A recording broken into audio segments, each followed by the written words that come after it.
It is Mopar night here in Bryan, Ohio, and I'll tell you what, this is the ultimate Mopar. And with me right now is Roy Stevenson. Roy, good to spend a little time with you. Well, it's nice to talk to you. I'll tell you what, this is a beautiful car. Tell the folks what we're looking at. Well, it's a 1970 Hemi Barracuda. It's a 426 Hemi engine, 4-speed, with a 410 rear end, and it came from the factory with 425 horsepower. And there was a total of 666 of them built. Really?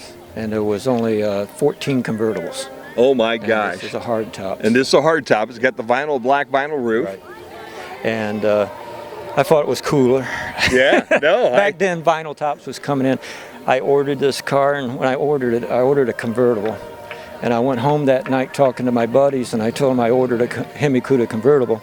And they said, you know, you got a drag race with the top up. Well, I didn't like the looks of it with the top up, and I thought, you're not going to get girls that way. So, and vinyl tops was coming in, vinyl top, and it was about 100 pounds lighter. Okay. And it was $100 cheaper. Oh, well, my gosh, $100, yeah. So $200 cheaper. $200, so vinyl top was 100, so I saved $100, so I went with the oh my top. Gosh. So that's how it ended up.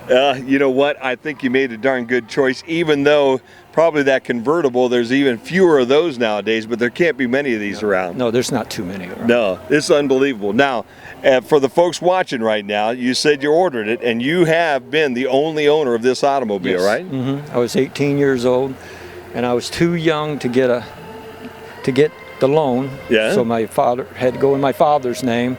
But when I finally finished paying it off and we transferred the title, he told him at the title bureau I bought when I was a minor, and that's what they put right on the title, that I bought it while I was a minor. So even the title says it. Oh my gosh, that's amazing. That's almost 50 years ago, yeah, Roy. 49 years.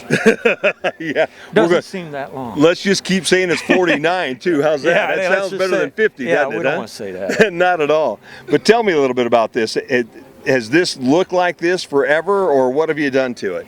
Well, after I got it, I ordered this before the AARs came out, and I liked the looks of the AARs. The AARs had a black fiberglass hood, and it had a zipper stripe down the side. And I thought, man, with a yellow car, that looked good. So I put the AAR hood on, had the stripes on. That's the way I had it right through 75, and that's when I quit driving it. Okay. But when I wanted to restore it back to original, I put everything back, and it's all original now, just the way it came from the factory. Man, you got all the manufacturing numbers, all the paint blops, everything that's out there. Everything that I could. I took pictures of it when I stripped it down to restore it and put it back exactly the way it was when I. Now you keep saying you do all the work on this? No, I had a neighbor that was a fantastic guy. He painted and did my body work. My father helped me a lot. My friends, my wife. It was a family project, a lot of friends, and we all got it done. Man, so you bought this thing in 1970. Yes. Okay. Actually, yeah, right at 69-70, right at first of the year. Very first part of the year. You drove this thing because you're a young buck and you look good in the car. How long? I thought I did. Well, I'm sure you did, man. Even if you didn't look good in the car, you can't look bad in this car, Roy. That's basically what I'm saying. I was always hoping that. There is no way in the world you can put the ugliest person in the world in that car, and everybody thinks they look like Burt Reynolds in that day. How's that? You're making my day. So you drove it, though, initially for how many years? It came off the street in 73. Okay. All right. But I drag raced it through 75. So you drag raced this car? From 70 through 75. Oh my gosh. Almost every Sunday it was at the drag strip. And where were you dragging at? Mostly Milan. Okay. Milan in Michigan. Okay. Are you an Ohio boy originally, and where are you from? Okay. I was from Swanton, Ohio. Okay. That's just west of Toledo. Yep.